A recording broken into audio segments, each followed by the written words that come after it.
Yathrib का अबलीस फैतून अपनी हवेली में यहूदी सरदारों के साथ बैठा रुबैल के हाथों कत्ल होने वाले यहूदियों के बारे में गुफ्तगू कर रहा था। हवेली से बाहर कुछ मुसल्लह यहूदी पहरा दे रहे थे कि औस व खिज़रज का सरदार मालिक बिन अजलान घोड़ा दौड़ाते हुए हवेली में दाखिल हुआ। उसे खबर मिल गई थी कि यहूदी रुबैल से मुतल्लक फैसला करने के लिए फैतून के पास जमा हुए हैं। मालिक अपने घोड़े से उतरा और मुसल्लह यहूदियों में से एक से मुखातब होकर बोला, फैतून से कहो मालिक बिन अजलान आया है और उससे अकेले में बात करना चाहता है। थोड़ी देर बाद फैतून बाहर निकला और मालिक से बोला, तुम बाहर क्यों खड़े हो?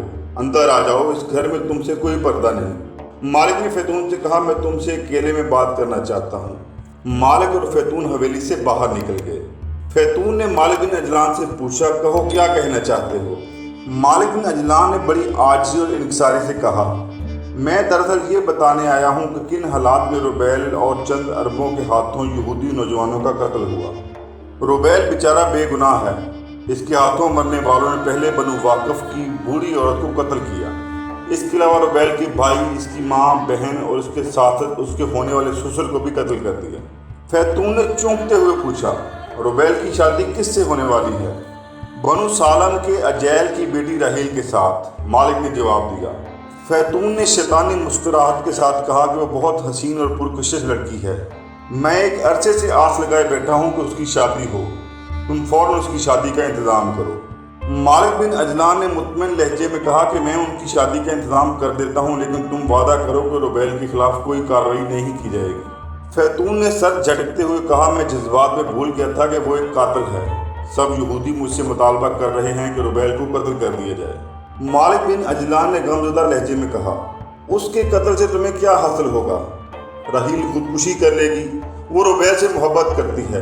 फिर ये भी सोचो कि उसकी माँ, बहन और उसका अकलौता भाई मारा गया। इसके अलावा औस व खिज़रज के मुसल्लह नौजवान उसके घर पहरा दे रहे हैं। अगर कोई कार्रवाई की गई तो अरबों और यहूदियों के दरमियान जंग छिड़ जाएगी, और अगर आस पास के अरब कबाइल भी इस जंग में शामिल हो गए तो जंग की हालत बहुत खौफनाक हो जाएगी। फैतून ने परेशान आवाज़ में कहा, क्या तुम मुझे जंग की धमकी दे रहे हो? मालिक ने नरम अंदाज में कहा, नहीं, मेरे कहने का ये मतलब नहीं है। अगर ऐसा हुआ तो मेरे सारे इंतजामात और अखराजात पर पानी फिर जाएगा, क्योंकि आज शाम मेरी बहन कंतूरा की शादी है।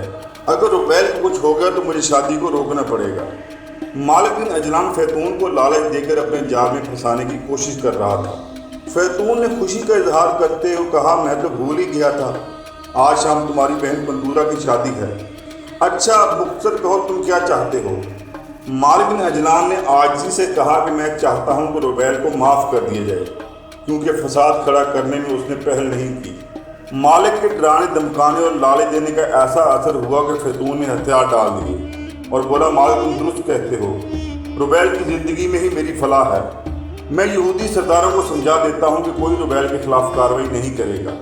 फैतून वापस हवेली में चला गया, जबकि मालिक बिन अजलान अपने घोड़े पर सवार होकर रुबैल की हवेली की तरफ रवाना हो गया। रुबैल की हवेली के करीब आकर मालिक बिन अजलान अपने घोड़े से उतरा और दौड़ता हुआ हवेली में दाखिल हुआ। उसने देखा कि चारपाइयों पर लाशें पड़ी थी। वहाँ रहील और कुछ अरब औरतें बैठी रो रही थीं। एक तरफ रुबैल खड़ा रो रहा था और उसकी बंद आंखों से आंसू बह रहे थे, और इसके इर्द गिर्द मुसल्लह नौजवान तलवारें लिए खड़े थे। मालिक बिन अजलान ने आगे बढ़कर रुबैल को गले लगाया तो रुबैल ज़ारो कतार रोने लगा। मालिक ने उसके आंसू साफ करते हुए कहा, मेरे भाई सब्र करो, मैं जानता हूँ तुम्हारा घर खाली हो गया है। हम यहूदियों से इसका इंतकाम ज़रूर लेंगे।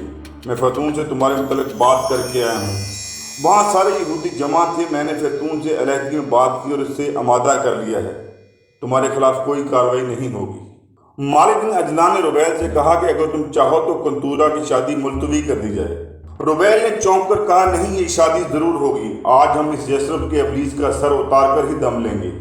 मालिक ने रुबैल का हाथ थाम कर कहा, तो फिर आओ मरने वालों की तदफीन करें और अपनी असल मुहिम का आगाज़ करें। वो दोनों वहाँ से हटे और मरने वालों की तदफीन का बंदोबस्त करने लगे। तदफीन के बाद रुबैल और रहील घर आए तो शाम हो चुकी थी। औस व खिज़रज के जवान अभी तक हवेली के अंदर और बाहर पहरा दे रहे थे। रुबैल ने कमरे में एक लकड़ी का संदूक खोला, उसमें से अपनी माँ का लिबास निकाला और उसे बगल में दबाकर बाहर निकलने लगा तो रहील बोली, आप इस वक्त कहाँ जा रहे हैं और अपनी माँ का लिबास क्यों बगल में दबा रखा है? रुबैल ने कहा, कुछ मत पूछो, बस दुआ करो कि मैं जिस काम से जा रहा हूँ उसमें कामयाब हो जाऊँ। वापस आकर तुम्हें सारी दास्तान सुनाऊंगा। رحیل یہ مت سوچنا کہ میں اپنی ذمہ داریوں سے آگاہ نہیں ہوں، میں وہ ستون گرانے جا رہا ہوں جس کے گرنے کے بعد تم اور میں میاں بیوی کی حیثیت سے پرسکون زندگی بسر کر سکیں گے۔ روبیل نے کمرے سے نکل کر اپنا گھوڑا لیا اور حویلی سے نکل گیا۔ عشاء کے تھوڑی دیر بعد کنتورا کی شادی کی رسم ادا ہوئی۔ مالک بن عجلان اور روبیل زنانہ لباس میں کنتورا کی سہیلیوں کے بھیس میں پالکی میں کنتورا کے ساتھ بیٹھ گئے۔ فیتون کے لوگ انہیں اٹھا کر فیتون کی حویلی کی طرف روانہ ہو گئے۔ راستے میں روبیل نے مالک کے کان میں سرگوشی کرتے ہوئے کہا، سنو، فیتون کو ٹھکانے لگانے کے بعد ہم دونوں تمہارے گھر جائیں گے۔ میرا زنانہ لباس میں اپنے گھر جانا مناسب نہیں ہے۔ لباس تبدیل کر کے ہم دونوں زبول کی طرف جائیں گے۔ پالکی حویلی میں داخل ہوئی تو روبیل خاموش ہو گیا۔ یہودی پالکی کو فیتون کے کمرے میں لائے اور انہوں نے پالکی ایک سجی ہوئی مسحری کے قریب رکھ دی اور واپس جانے لگے تو روبیل اور مالک طوفان کی طرف پالکی سے باہر نکلے۔ روبیل نے باغ کے کمرے کا دروازہ بند کیا اور پھر ایک جھٹکے سے مالک اور روبیل نے تلواریں نکال کر چاروں یہودیوں کی گردنیں اتار دیں۔ مالک نے تیزی سے اپنی تلوار فیتون کی گردن پر رکھ دی۔ کنتورا بھی پالکی سے باہر نکل آئی۔ روبیل فیتون کے قریب آیا اور قہر آلود لہجے میں بولا، ذلیل کتے، آج تمہارا آخری دن ہے۔ روبیل نے مالک کو اشارہ کیا تو مالک نے بھی تلوار سے فیتون کی گردن تن سے جدا کر دی۔ روبیل اور مالک بن عجلان نے اپنی تلواریں فیتون کے لباس سے صاف کی اور کھڑکی کے راستے باہر کود گئے۔ دونوں بھاگتے ہوئے مالک کی حویلی واپس آ گئے اور جلدی جلدی لباس تبدیل کر کے گھوڑوں پر سوار ہوئے اور حویلی سے باہر نکل گئے۔ تھوڑی دیر بعد مالک بن عجلان اور روبیل یہودی زبولون کے گھر کے باہر کھڑے تھے۔ روبیل نے دروازے پر دستک دی تو تھوڑی دیر بعد زبولون نے دروازہ کھولا اور بولا، آج تم دونوں سردار میری طرف کیسے آ گئے؟ روبیل نے جواب دیا کہ میرے قبیلے کی بیوہ جس کی بیٹی نے کچھ دن پہلے خودکشی کی تھی تمہاری قرضدار ہے، میں وہ قرض ادا کرنے آیا ہوں۔ زبولون خوش ہوتے ہوئے بولا، اندر آ جاؤ، میں حساب لگا کر بتاتا ہوں کہ اس کے ذمے کتنی رقم ہے۔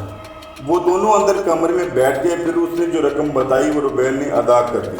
جب وہ وہاں بیٹھے تھے تو اچانک ایک یہودی بھاگتا ہوا آیا اور زبولون سے بولا، غضب ہو گیا، فیتون کو کسی نے قتل کر دیا۔ آج جب مالک بن عجلان کی بہن کنتورا کو فیتون کی خوابگاہ میں پہنچایا گیا تو کچھ دیر بعد وہ چیختی ہوئی باہر نکلی اور لوگوں سے کہا کہ کسی نے فیتون کو قتل کر دیا ہے۔ کنتورا کا کہنا تھا کہ کچھ لوگ پہلے ہی خوابگاہ میں چھپے بیٹھے تھے، انہوں نے اپنے چہرے ڈھانپ رکھے تھے اس لیے وہ پہچان نہ سکی، البتہ وہ تعداد میں 3 تھے۔ زبولون نے مالک اور روبیل کی طرف دیکھتے ہوئے کہا، فیتون کی حویلی چلتے ہیں اور دیکھتے ہیں فیتون کو کس نے اور کیسے قتل کیا۔ مالک اور روبیل بھی ساتھ ہو لیے۔ جب وہ فیتون کی حویلی میں داخل ہوئے تو ان گنت یہودی جمع تھے اور غصے سے بپھرے ہوئے تھے۔ روبیل اور مالک بن عجلان جب وہاں پہنچے تو یہودیوں نے ان دونوں کو شک کی نگاہ سے دیکھا۔ جب زبولون نے بتایا کہ یہ دونوں میرے ساتھ تھے تو یہودی مطمئن ہو گئے۔ کنتورا بھی وہاں سے جا چکی تھی۔ مالک نے روبیل کو اشارہ کیا تو یہ دونوں بھی فیتون کی حویلی سے باہر نکل گئے۔ مالک نے روبیل کو مخاطب کرتے ہوئے کہا کہ میں اب بنو غسان کے بادشاہ ابو جبیلہ کی طرف جاتا ہوں۔ اس سے پہلے کہ یہودی صبح اکٹھے ہو کر یثرب کے عربوں پر حملہ آور ہوں، میں ابو جبیلہ سے مدد طلب کروں گا۔ تم میرے بعد کنتورا اور اوس و خزرج کا خیال رکھنا اور کوشش کرنا کہ میرے آنے تک یہودیوں سے نہ ٹکرانا۔ ابھی رات باقی ہے، میں کافی سفر طے کر لوں گا۔ مالک بن عجلان نے گھوڑوں کو اینٹ لگائی اور آگے بڑھ گیا۔